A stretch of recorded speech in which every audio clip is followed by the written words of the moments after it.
2024년 12월 15일 다음 주 이후부터는 FASB 비트코인의 공정가치 회계 기준이 변경됩니다. 네, 여러분 반갑습니다. 비트캐쳐입니다. 비트코인은 계속해서 100K 쟁탈전을 주말부터 지속적으로 하고 있는 가운데 결국에 이 100K 문도 열리는 것은 시간 문제라는 거, 그리고 곧 이 100K의 문이 다시 열릴 수밖에 없는 이유들에 대해서 우리가 체크를 해보자면 이번에 또 어마어마한 소식이 들렸습니다. 마이크로소프트에 이어서 아마존까지 비트코인을 대차 대조표에 추가하려는 움직임을 가져가고 있다. 마이크로소프트가 하니까 제가 과거에 뭐라고 말씀드렸습니까? 마소가 매집하면 따라하는 기업들 우후죽순으로 생길 거고, 그 다음 타겟이 아마존이고, 그 다음은 어디까지 가겠습니까? 애플 또한 비트코인을 준비금으로 채택하는 움직임으로 가속화되는 것도 결국 정해져 있는 운명이라는 거. 그리고 왜 12월부터 기업들이 잉여 현금으로 비트코인을 매집하려고 합니까? 2024년 12월 15일 다음 주 이후부터는 FASB 비트코인의 공정가치 회계 기준이 변경됩니다. 과거에는 비트코인은 무형자산의 취급을 받았지만 12월 15일 이후부터는 금융자산으로 정식으로 인정되고, 비트코인을 들고 있는데 가격이 상승한다라고 하면은 그것들이 고스란히 회사 이익으로 반영될 수 있는 중요한 변경이 바로 12월에 진행이 되기 때문에 너도 나도 공정가치 회계가 변경되는 것을 알기 때문에 사내 유보금 자산으로 비트코인을 채택하려고 하는 움직임이 가속화되고 있는 것입니다. 이제 마이크로소프트뿐만 아니라 아마존까지 비트코인 채택하려고 하고 있고, 애플 같은 경우는 미국 1위 거래소인 코인베이스와 파트너십을 맺으면서 비트코인 결제 상용화까지 했습니다. 결국에 비트코인을 유보금으로 채택하는 수순으로 초대형 빅테크들이 따라가게 될 수밖에 없고, 비트코인의 시총은 전체 자산 순위 7위지만 다른 1위부터 10위의 자산들과 다른 점 뭡니까? 금도 애플도 엔비디아도 마이크로소프트도 아마존, 구글, 사우디 아람코, 실버, 메타까지 그 누구도 이 10대 자산을 인정하지 않는 사람은 없습니다. 모두 다 위대한 원자재 혹은 위대한 기업이다. 근데 유일하게 이 10위 중에 7위에 위치하고 있는 비트코인만 아직도 허상이다, 사기다, 쓰레기다. 왜 눈에 보이지도 않는 것을 매수하냐? 이런 사람들이 태반인데도 전 세계 시총 7위에 위치하고 있다라는 게 중요합니다. 이제 시대가 바뀌고 비트코인이 150K, 200K 가서 모두가 비트코인을 인정할 때쯤이면 제가 봤을 때 금 위에도 위치하는 것은 시간 문제가 될 것으로 생각합니다. 아직도 비트코인을 부정하고 가짜다, 허상이다, 쓰레기다라고 하는 사람이 있기 때문에 비트코인의 가치는 더 올라갈 수 있는 틈이 있다라는 것을 우리는 인지해야 되고, 세일러 형님 또한 이번에 공식 석상에서 미국은 비트코인을 사고 금을 팔아야 된다. 금에 있는 거 비트코인으로 빨리빨리 옮겨야 된다라고 주장하고 있습니다. 왜 비트코인을 금 대신에 채택해야 되며 금을 비트코인으로 옮겨야 되는지는 너무나 명확합니다. 지금까지 1681년부터 2015년 현재까지 몇백 년 동안 금의 생산은 계속 늘어나고 있다. 반면 비트코인은 어떻습니까? 2100만 개로 고정되어 있고, 이 2100만 개가 다 채굴된다라고 하면 더 이상 채굴하고 싶어도 할 수 없다. 하지만 금은 달러만큼의 공급량이 기하급수적으로 늘어나는 건 아니지만 결국엔 계속해서 채굴해낼 수 있고 계속해서 만들어낼 수 있다라는 겁니다. 그렇기 때문에 공급이 한정돼 있고 그 누구도 공급을 컨트롤할 수 없는 비트코인이 시간이 지났을 때 금 위에 위치하는 것은 너무나 지극히 당연한 수요와 공급의 순리대로 갈 수밖에 없다라는 것입니다. 그러면서 세일러 형님은 또다시 비트코인이 100K 부근에서 갈팡질팡하니까 비트코인 절대 팔지 마세요 하면서 저는 비트코인 한 개당 100만 달러에 가더라도 계속 살 거다. 지금 이제 막 100K 갔는데 마이크로 스트래티지 세일러 형님은 1000K가 가더라도 살 거다. 그러니까 죽을 때까지 팔 생각이 없다라는 그 강인한 의지를 다시 한번 확인시켜 줬습니다. 그리고 이제 비트코인은 역사적인 현물 ETF 기관들의 보유량이 110만 개를 돌파했다. 이 110만 개가 가지는 의미가 뭡니까? 비트코인 창시자 사토시가 가지고 있었던 비트코인 보유량이 110만 개다. 그 사토시의 물량을 비트코인 현물 ETF 월가의 기관들이 초월했습니다. 앞으로 이제 비트코인을 가장 많이 가지고 있는 건 ETF가 될 거고, 이러한 속도는 시간이 갈수록 더욱더 가속화될 겁니다. 그리고 전 세계에 있는 유동성들은 미국의 비트코인 현물 ETF로 유입될 수밖에 없고, 블랙록도 같은 얘기를 해줬습니다. 비트코인 지속 상승을 전망한다. 왜냐하면 너무 단순한 가격 상승의 원리, 제한된 공급의 수요는 계속 증가하고 있다. 기관 수요부터 개인 수요, 국가적인 수요, 이제는 미국 외 전 세계의 초대형 기업들의 수요까지, 공급은 계속해서 4년마다 반토막으로 뚝뚝 줄어드는데 수요는 미친 듯이 상승하기 때문에 상승할 수밖에 없다라고 얘기를 해주고 있고, 스탠다드 차트드 또한 비트코인 내년까지 20만 달러 돌파 가능하다. 해봐야 지금 10만 달러입니다. 적어도 2025년 지금보다 2배는 더 갈 수 있다라고 얘기하면서 블랙록과 같은 얘기, 비트코인 현물 ETF 유입되는 기관 자금이 계속 내년까지 지속될 거고, 트럼프의 가상자산 진흥 정책은 더욱더 상승세를 촉발시킬 확장시킬 수밖에 없다. 즉 계속 똑같은 얘기하는 겁니다. 공급은 정해져 있는데 수요는 계속 늘어날 수밖에 없고 여기다 기름을 붓는 친가상자산 대통령, 비트코인 대통령인 트럼프까지 기름을 부어줄 수밖에 없기 때문에 큰 방향은 정해져 있다라고 얘기를 해주고 있고, 일본의 초대형 금융기업인 SBI 홀딩스의 회장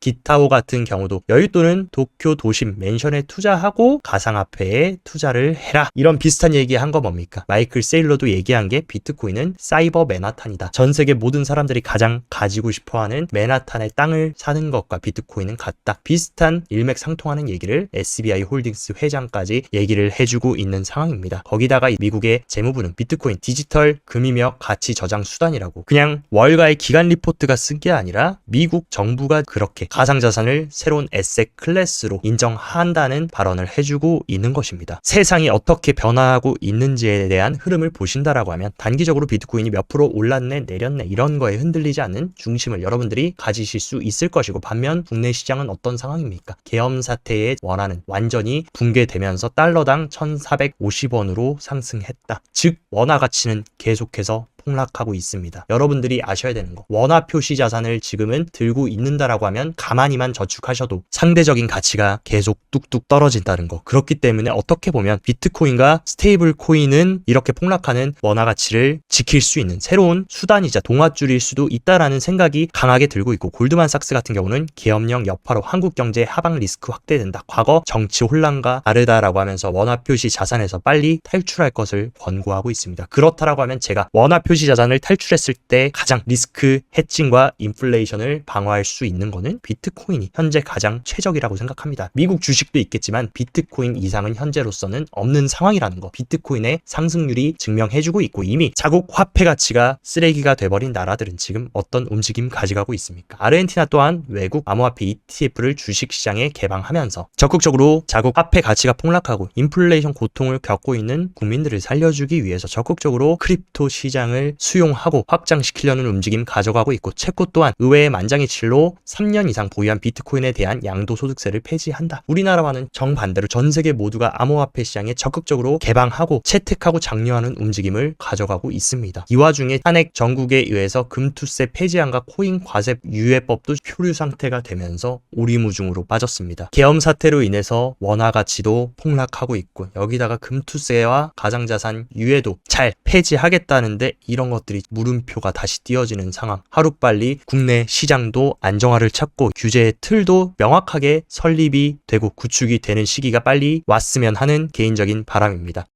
전 세계 매크로 시장 같은 경우는 굉장히 긍정적인 움직임을 가져가고 있습니다. 지난주에 고용지표는 예측치를 상회하면서 미국의 고용이 견고하다라는 것을 보여줬고, 실업률 또한 너무 차갑지도 뜨겁지도 않은 예측치에 딱 부합하는 최상의 시나리오가 나왔습니다. 그리고 토요일에 발표됐던 기대 인플레이션 같은 경우는 일단 이전 수치보다 조금 상회를 해주긴 했지만 5년 기대 인플레이션은 예측치에 딱 부합하는 3%대로 나쁘지 않게 나와줬다. 반면 소비자 심리지수는 이전 수치를 상회하면서 미국의 소비 상황이 괜찮고 노동시장도 괜찮다라는 것을 증명했고, 12월에 가장 큰 이벤트 뭡니까? 바로 FOMC 금리 결정인데, 현재 심의 페드워치에 따르면 25bp 금리 인하 확률은 87%로 거진 기정사실화 되어 있는 상황입니다. 그리고 미국의 금리 인하는 전 세계의 유동성 확대와 경기 부양으로 이어질 수밖에 없고, 내년에는 또 언제 FOMC가 있습니까? 1월 29일에 있는데 1월 29일은 트럼프 정부가 들어선 이후라는 거. 지금 이런 식으로 금리도 내려가고 트럼프까지 집권을 한다라고 하면 미증시와 크립토 시장은 계속 확장될 수밖에 없는 거시적인 흐름입니다. 미국만 금리를 내리냐? 아닙니다. 지금 선진국 모두 기조가 어떻게 가고 있냐? 매크로를 보실 때는 단발적인 한 번 한 번의 데이터를 보는 게 아니라 언제나 제가 국면을 보시라고 말씀드렸다. 미국을 포함한 선진국들은 지금 금리를 전체적으로 내리는 국면으로 들어가고 있고, 전 세계가 금리를 인하한다라는 거, 전 세계에 더 많은 유동성이 뿌려질 거라는 것을 시사합니다. 그러면 그 유동성들이 당연히 가장 유망한 새로운 에셋 클래스인 가상자산으로 들어올 수밖에 없고, 전 세계 G2인 중국 또한 어마어마하게 돈 풀었는데도 디플레가 계속 심화되고 있다. 그러면 어떻게 해야 됩니까? 될 때까지 돈 찍는 중국 스타일로 또 경기 부양책 나올 거고, 시장에 더 많은 유동성이 풀리게 될 수 있고, 그 유동성들 어디로 들어오고 있습니까? 암호화폐 시장에 디지털 달러인 스테이블 코인으로 들어오고 있는 것이 데이터로 확인되고 있고, 스테이블 코인은 벌써 시총이 2천억 달러에 육박하면서 계속해서 암호화폐 시장으로 전 세계의 유동성을 빨아들이고 있는 너무나 긍정 긍정적인 데이터들이 나오고 있습니다. 그에 따라서 알트코인 시장 또한 의미 있는 상승을 보여주고 있고, 미국이라고 볼 수 있는 코인베이스의 알트코인 거래량이 최근 들어서 이렇게 늘어나면서, 원래 기존의 알트코인 같은 경우는 국내 시장에서는 한국인들은 알트의 민족이기 때문에 어마어마하게 알트의 거래량이 늘어나고 있는데, 잠잠했던 미국인들까지 알트 시장으로 적극적으로 뛰어들고 있는 모습입니다. 그래서 주간 알트 상승률을 보면 이런 식으로 의미 있는 상승을 했지만, 오늘 같은 경우는 약간의 차익 실현 매물이 나오면서 알트코인도 약간은 쉬어주는 움직임을 가져가려고 합니다. 제가 봤을 때 비트코인도 약간의 눌림을 주면서 98K에 위치하고 있고, 도미넌스도 살짝 고개를 들어주고 있는 만큼 알트 사이클이 시작된 것은 맞지만, 언제나 알트 시즌이 시작됐다고 이렇게 수직으로 우상향해서 가지는 않습니다. 이 와중에도 올랐다 내렸다, 과열을 시켰다가 과열됐다를 반복하면서 가기 때문에 우리는 알트의 사이클은 시작됐지만 약간 쉬어가는 구간으로 볼 수 있고, 도미넌스가 어느 정도 상승하고 다시금 고개를 내려주는 지점이 또다시 알트가 수급이 들어올 수 있는 그런 상황이다. 하지만 단기적으로는 알트코인 약간의 차익 실현 매물이 나오면서 눌림을 줄 수 있기 때문에 오히려 도미넌스 좀 올라주면서 알트 조정 받으면 여러분들이 좀 눈여겨보셨던 거 바겐셀로 줍줍하기 좋은 시기라고 생각합니다. 그리고 더 큰 패턴상으로 봤을 때 2016년 알트 사이클, 20년 알트 사이클, 그리고 현재 공통점 뭡니까? 굉장히 큰 축적의 기간을 만들어주고 나서 이 넥라인을 돌파한 이후에 하방 트렌드 라인을 돌파하는 그 지점이 어마어마한 알트 랠리가 시작되는 지점이다. 우리도 과거에 본격적인 알트 랠리가 시작되는 그 비슷한 위치에 와 있습니다. 지금까지 알트 오른 것 제가 봤을 때는 알트 사이클의 시작일 뿐, 중장기적으로 보면 출렁임은 있더라도 알트 사이클은 계속해서 갈 것으로 저는 보고 있습니다. 특히 최근 급격하게 떠오르고 있는 XRP, 리플의 온체인 데이터들이 일제히 좋은 모습을 보여주면서 리플의 가격뿐만이 아니라 리플 네트워크도 지금 적극적으로 살아나고 있음을 증명하고 있고, 리플은 또 이번에 본인들의 자체 스테이블 코인까지 개발하면서 적극적인 활동을 이어나가고 있기 때문에 이제 SEC의 방해가 없어지는 리플은 계속해서 이번 사이클 좋은 모습을 보여줄 수 있을 것으로 생각하고 있고, 머스크는 시도 때도 없이 도지를 연상시키는 사진들을 업로드하면서 정부 효율성 부서 도지의 장관이 된 이상 도지코인에 대한 펌핑도 당분간 지속될 것으로 생각됩니다. 이더리움 큰형님도 의미 있는 수급이 들어오면서 주춤했던 레이어2 시장으로도 의미 있는 TVL이 증가되고 자금이 유입되고 있다라는 거, 레이어2 시장도 굉장히 큰 섹터이기 때문에 이 시장에 또 돈이 들어오고 있다라는 것은 디파이 시장이 살아나고 있으며 이더리움 생태계 또한 확장될 수 있음을 시사합니다. 그렇기 때문에 단기적으로는 흔들릴 수 있다라고 해도 장기적으로 보면 알트 사이클은 계속 진행 중이라는 것을 인지하셔야 되고,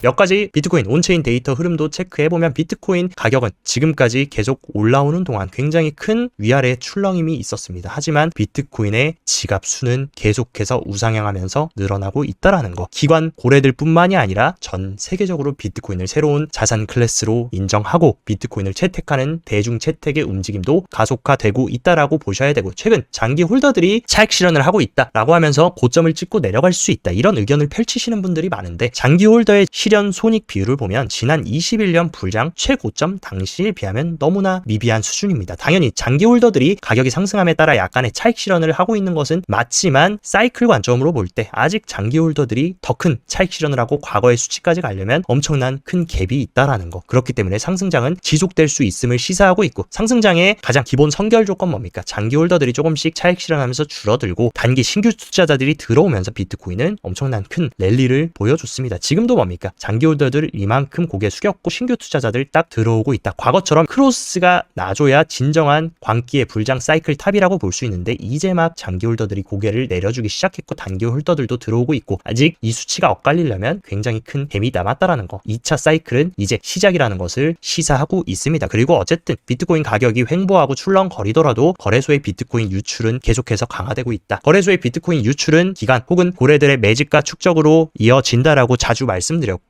계속 고래들은 100K 이하에서 비트코인을 하나라도 더 축적하기 위해서 눈에 불을 켜고 접근하고 있습니다. 그리고 가장 정확한 사이클 지표라고 볼 수 있는 MVRV G스코어가 탑 시그널을 언제나 보여주고, 이 노란색 구간이 오고 나서 시즌이 종료됐었다. 근데 지금은 어떻습니까? 사이클 바텀 시그널은 22년 15K 부근에 떴지만 아직까지 이번 사이클에서 단 한 번도 MVRV G스코어 사이클 탑 시그널은 뜨지 않았다. 언제나 과거 사이클과 마찬가지로 탑 시그널을 찍어주는 그 시점부터 우리가 우리가 시즌 종료를 대비하고 버스에서 이제 하차 버튼을 눌러야 될 때지 아직도 우리는 계속 상승 사이클 안에 있다라는 것을 명심하시기 바랍니다. 그리고 단기 트레이딩 하시는 분들은 좀 체크하셔야 될 게 일단 비트코인이 98K까지 내려왔지만 아직도 롱 물량이 굉장히 많이 하방에 위치하고 있습니다. 선물 세력들 같은 경우는 이 따라붙는 롱을 97K까지 가격을 빼면서 조금 정리를 시키고 나서 다시금 100K를 시도해 줄 수 있는 단기적인 무빙도 여러분들이 열어놓고 대응하셔야 되기 때문에 97K까지는 조금 추가적인 눌림이 나오더라도 염두를 하시고 그 롱 물량이 정리된다라고 하면 그 밑에는 롱 물량이 거의 없는 상황입니다. 그렇기 때문에 다시금 사인 숏을 정리하면서 숏 스퀴즈로 가격을 올려줄 수 있는 단기 무빙도 염두에 두셔라. 하지만 언제나 큰 사이클로 보면 지금 비트코인 100K라서 두 가지 생각이 들 겁니다. 아, 비트코인 너무 많이 올랐네. 이제 팔고 나와야 되나? 혹은 아, 비트코인 너무 많이 올랐으니까 70K, 80K까지 눌리면 사야지. 이런 고민하시는 분들 결국 어떻게 됩니까? 나중에 150K, 200K 가서 그때서야 아, 비트코인 지금 빨리 사야겠다라고 하면서 뒤늦게 따라붙는다. 여러분들이 단기적으로 2%, 3% 오르내리락 이런 거에 너무 크게 보시기보다 결국 비트코인은 100K가 목적지가 아닙니다. 우리는 150K, 200K를 이번 사이클 목적지로 정하고 가야 되기 때문에 그 와중에 95K를 가면 어떻습니까? 100K 이하에서만 사시더라도 여러분들은 큰 수익을 볼 수 있는 좋은 자리이기 때문에 나중에 뒤늦게 150K 꼭대기에서 사가지고 바닥에서 산 사람들 물량 받아줄 바에 지금이라도 잘 매집하시고 가격 떨어져주면 얼마나 좋습니까? 어차피 150K, 200K 갈 건데 비트코인 90K, 95K에서 살 수 있으면 위기가 아니라 기회라고 생각하는 것이 현명하지 않을까라고 개인적으로 생각됩니다. 오늘 영상도 시청 진심으로 감사드리고 영상 도움되셨다 하시면 좋아요, 구독 눌러주시고 더 자세한 투자 전략 궁금하다 하시면 영상 하단 고정 댓글에 제가 운영하는 크립토 시황 정보방 활짝 열어놨으니까 이쪽에서 시황도 잘 체크하시면서 성공적인 크립토 투자 계속 이어가시길 바랍니다. 오늘도 시청 진심으로 감사드리고 여기까지 비트캐쳐였습니다.